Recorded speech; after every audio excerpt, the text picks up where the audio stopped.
Highway पर बने एक ढाबे में दोपहर के वक्त कुछ बदमाश लूटपाट के लिए आ जाते हैं और गोलियों से वहां रुकी बारात के सभी लोगों और दूल्हे को मार देते हैं। ढाबे पर काम करने वाले लड़के वहां से बचकर भाग जाते हैं। चारों तरफ सन्नाटा छा जाता है, पर दुल्हन के जोड़े में सजी रूही ढाबे के टॉयलेट में थी। उसे नहीं पता था कि बाहर उसके पति और परिवार के लोग मारे जा चुके हैं। जैसे ही रूही बाहर आती है, अरे ये दुल्हन तो बच गई, अब इसका क्या करें? मेरे पास मत आना, बचाओ, कोई बचाओ। तेरी आवाज सुनने वाला इस टॉयलेट में कोई नहीं है। बदमाश रूही के साथ बहुत गलत करते हैं। अपने आप को बचाने की कोशिश में टॉयलेट के पाइप से रूही का सिर टकरा जाता है और वो मर जाती है। बदमाश वहाँ से भाग जाते हैं। 10 साल बाद उसी जगह पर सामने वाली टेबल पर 2 थाली लगानी है, और वो सामने वाला छोटा टॉयलेट किसने खोल दिया है? उस पर ताला लगाने को बोला था ना। चाचा, वो टॉयलेट का ताला जब भी लगाओ राम जाने कौन तोड़ देता है। और एक बात पूछूं, रात में जब हम सो रहे होते हैं तो उस टॉयलेट में से किसी के चिल्लाने की आवाज आती है, और जैसे ही हम उठकर देखते हैं वो आवाज आनी ही बंद हो जाती है। ये बात तूने मेरे आगे बोल तो दी, और दोबारा किसी के आगे मत बोल दियो, वरना तू मेरा ढाबा बंद करवाएगा। चल जाकर काम कर। ढाबे का नौकर काम पर लग जाता है। एक दिन रोहन और सुरभि नाम के पति पत्नी उस ढाबे पर आते हैं। सुरभि, वो सामने टॉयलेट है, तुम वहाँ फ्रेश हो जाओ, तब तक मैं खाना ऑर्डर करता हूँ। ठीक है? ठीक है, तो मैं आती हूँ।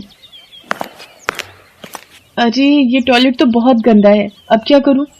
वो सामने एक टॉयलेट है, हाँ वहीं चली जाती हूँ। टॉयलेट का ताला खुला हुआ था। सुरभि उसी टॉयलेट में चली जाती है जहाँ पर 10 साल पहले रूही का कत्ल हुआ था। अंदर से रोने की आवाज आ रही है। अंदर कोई है क्या? मुझे बचा लो, अच्छा हुआ तुम यहाँ आ गई, ये लोग मुझे मार देंगे, मुझे बचा लो।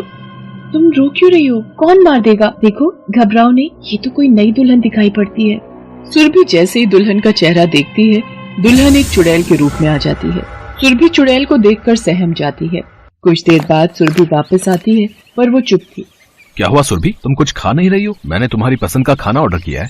मुझे भूख नहीं है, मुझे घर जाना है। पर तुमने तो मुझे बोला था कि तुम 2-3 दिन मनाली में रहकर एंजॉय करना चाहती हो। कहा था, पर अब मेरा मन नहीं है।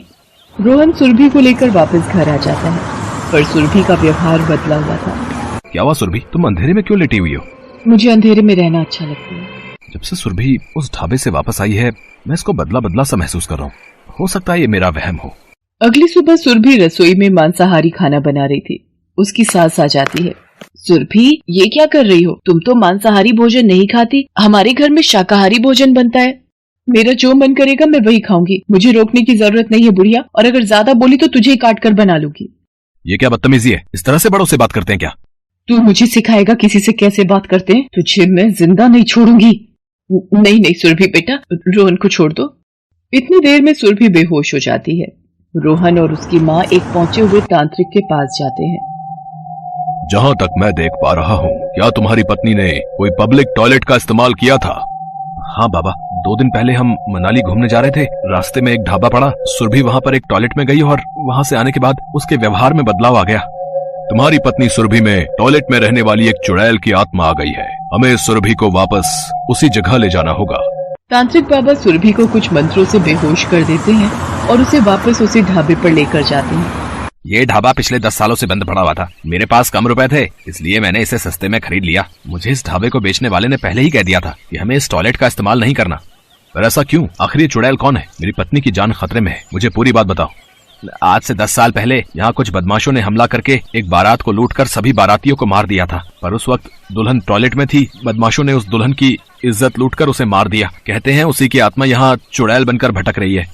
तुम चिंता मत करो रोहन बेटा, मैं उस चुड़ैल की आत्मा को बुलाता हूँ। तांत्रिक टॉयलेट में रहने वाली उस चुड़ैल की आत्मा को बुलाता है। वो सामने आ जाती है। देखो, मेरी पत्नी को छोड़ दो, हमने तुम्हारा क्या बिगाड़ा है? नहीं, मैं इसे नहीं छोड़ूंगी। इसके रूप में रहकर मैं उन बदमाशों को मारूंगी। इतनी देर में पुलिस भी वहाँ आ जाती है। तुम्हारे कातिल मारे जा चुके हैं। बारातियों को मारने के इल्जाम में उन सबको फांसी की सजा सुनाई गई थी। ये देखो अखबार, इसमें खबर छपी थी। जैसे ही कातिलों का चेहरा रूही की आत्मा अखबार में देखती है, उसके आंसू निकल आते हैं और वो रो पड़ती है। इसके बाद वो सुरभि के शरीर को छोड़कर हमेशा के लिए वहाँ से चली जाती है।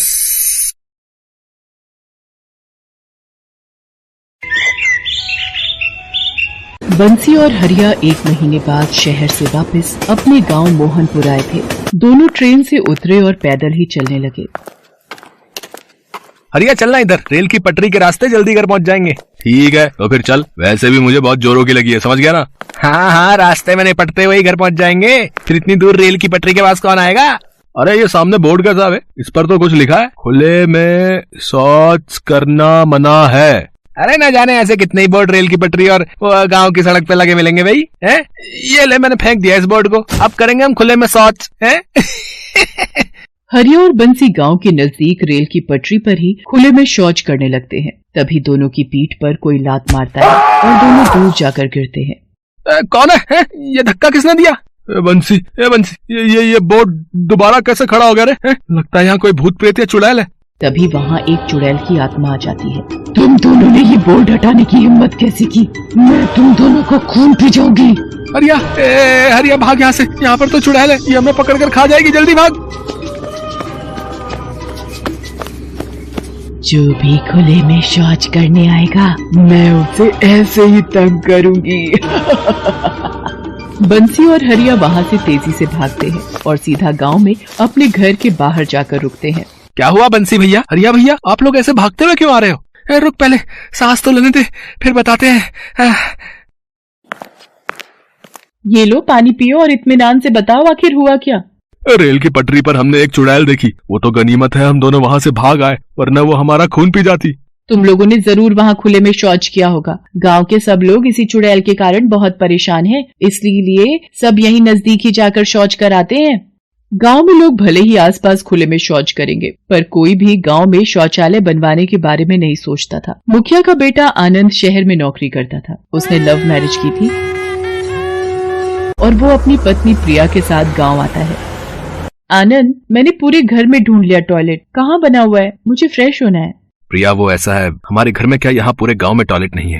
क्या टॉयलेट नहीं है? फिर ये सब गांव के लोग फ्रेश होने कहाँ जाते हैं? अरे इससे क्या पूछती हो, हम सब खुले में शौच करने जाते हैं। क्या खुले में? पर ये तो बहुत गलत है माँ जी।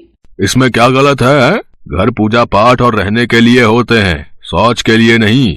प्रिया तुम्हें फ्रेश होना ना, तुम मेरे साथ चलो। आनंद प्रिया को रेलवे स्टेशन पर ले जाता है। वहाँ एक गाड़ी रोजाना रुका करती थी। प्रिया मजबूरी में उस ट्रेन के टॉयलेट में जाकर फ्रेश होती थी, पर एक दिन पता नहीं गांव के लोगों को क्या हो गया है? रेल की पटरी पर शौच जाने से डरने लगे हैं। कहते हैं वहाँ एक चुड़ैल रहती है, वो सबको डरा कर भगा देती है। इसी बात की तो परेशानी है। हम सब औरतों को भी रात में घरों के पीछे नाली में शौच के लिए जाना पड़ता है। बड़ी मुसीबत हो गई है। पहले गांव के पास वाली जगह में हम औरतें जाती थी तो ठीक था। सचमुच इनकी सोच बदलना कितना मुश्किल है, पर ऐसे कब तक चलेगा? आनंद, तुम बाबूजी से टॉयलेट बनवाने की बात नहीं करोगे तो मैं वापस शहर चली जाऊंगी। प्रिया, अभी हम एकदम से वापस शहर नहीं जा सकते। यहाँ पर मुझे बाबूजी के साथ जमीनों का कुछ काम देखना बाकी है। हमें अभी कुछ महीने यहाँ और रहना पड़ेगा। तो फिर ठीक है, तुम बाबूजी से घर में टॉयलेट बनवाने की बात करोगे। आनंद हाँ कह देता है, पर वो एक सही मौके की तलाश में था। एक दिन प्रिया रेलवे स्टेशन पहुँचती है, पर उस दिन गाड़ी नहीं आई थी। वो परेशान हो रही थी। प्रिया, मजबूरी में आज तुम्हें यहाँ खुले में ही जाना पड़ेगा। एक काम करो, मैं यहीं खड़ा हूँ, तुम थोड़ा दूर जाकर फ्रेश हो जाओ। मुझे तुम पर इस वक्त इतना गुस्सा आ रहा है ना, यहीं खड़े रहना, मैं आती हूँ। प्रिया रेल की पटरी के पास पहुँचती है। अचानक, कोई मेरी बेटी को बचाओ, मेरी बेटी को छोड़ दो। नहीं, मैं इसे नहीं छोड़ूंगी। जो भी खुले में शौच करेगा मैं उसे बहुत तंग करूंगी। अब घबराइए नहीं, मैं बात करती हूँ। इस लड़की ने तुम्हारा क्या बिगाड़ा है? छोड़ क्यों नहीं देती हो? कैसे छोड़ दूं? उस दिन मैं भी बहुत रोई थी, चिल्लाई थी, और उन जालिमों ने मुझे नहीं छोड़ा था। मेरी गलती क्या थी? सिर्फ इतनी कि मुझे खुले में शौच करना पसंद नहीं था और मजबूरी में मैं यहाँ रात में आती थी। इतनी देर में आनंद भी वहाँ जाता है। एक आदमी जाकर मुखिया और गांव वालों को बुला लाता है। तुम्हारे साथ क्या गलत हुआ है, हमें बताओ। आज से 5 साल पहले की बात है। मुझे मजबूरी में शौच के लिए यहाँ रेल की पटरी पर आना पड़ता था, पर मुझे वो पसंद नहीं था। एक दिन मैं अपनी माँ के साथ रेल की पटरी पर शौच के लिए आई। अंधेरा बहुत था, मुझे डर लग रहा था। मैं माँ को आवाज लगा रही थी। इतनी देर में किसी ने पीछे से मेरा मुंह दबाया और कुछ अनजान लोग मुझे झाड़ियों में ले गए, और फिर उसके बाद उन सब ने मेरा गला दबाकर मुझे मार दिया। सदमे से मेरी माँ भी गुजर गई। मैंने उन कातिलों को तो मार दिया, पर मेरी आत्मा को शांति नहीं मिली। काश गांव में शौचालय होता तो इस तरह से मेरी मौत न होती। अपनी कहानी सुनाते सुनाते चुड़ैल फूट फूट कर रोने लगती है। मैं तुमसे वादा करती हूँ, मैं इस गांव में शौचालय बनवाऊंगी। अगर तुमने इस लड़की को मार दिया, फिर तुम में और उन बदमाशों में क्या फर्क रह जाएगा। इस बेकसूर लड़की को छोड़ दो, इसमें इसका कोई दोष नहीं। बाबूजी, अब तो मान जाइए, आपने खुद अपने कानों से सुना है। अगर आप चाहते हैं इस गांव की बहू बेटियों के साथ कुछ गलत न हो, तो शौचालय बनवाने के लिए हामी भर दीजिए, ताकि वो सुरक्षित रहें। प्रिया और आनंद के समझाने पर चुड़ैल उस लड़की को छोड़ देती है। कुछ समय बाद आनंद और प्रिया अपने घर और गांव में शौचालय बनवाते हैं। गांव वाले भी अब शौचालय बन जाने के बाद चुड़ैल के डर से मुक्त होकर बहुत खुश थे। चुड़ैल की आत्मा को शांति मिल जाती है। प्रिया को तसल्ली थी कि वापस शहर जाते हुए उसने गांव की बहू बेटियों के लिए शौचालय बनवाने की जो मुहिम छेड़ी थी वो पूरी हो गई थी। हेलो दोस्तों, कैसे हैं आप सब? हमारी कहानियां देखने के लिए हमारे चैनल को सब्सक्राइब कीजिए और हाँ, बेल आइकॉन पर क्लिक करना मत भूलिएगा।